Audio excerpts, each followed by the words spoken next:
Čo sa týka výkonnosti zariadenia, tak s výkonnosťou zariadenia sme takisto veľmi spokojní.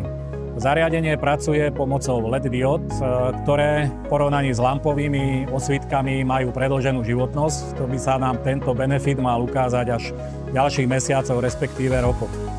Čo už vieme ale povedať teraz po pár týždňových skúsenostiach s týmto zariadením je, že nám pomohlo toto zariadenie zrýchleniu procesov vo výrobe, pretože pokiaľ robíme expozíciu na FlexPulse zariadení, tak expozícia trvá kratší čas v porovnaní s lampovými osvítkami.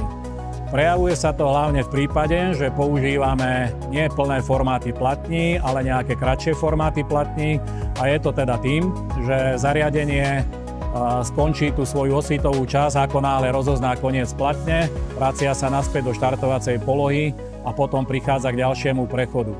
Takže v konečnom dôsledku šetríme čas, ktorý je dosť dôležitý pri každodennej výrobe, aby sme stíhali termíny, ktoré máme zadefinované u zákazníkov.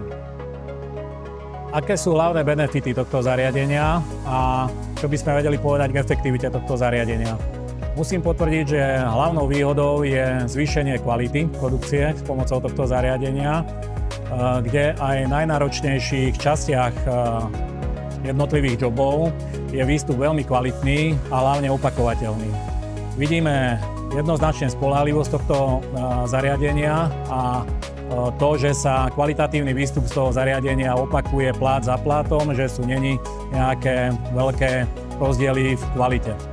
Benefit, ktorý sa nám ukáže pravdepodobne v budúcnosti, je otázka finančná z hľadiska investície do LED diód. Tieto LED diódy by mali vydržať podstatne viacej produkčných hodín, ako je u lampových osvítiek, takže benefit, ktorý by sa mal získať do budúcna, je aj menšia finančná náročnosť investície do LED diód oproti investícii do lampových osvítiek.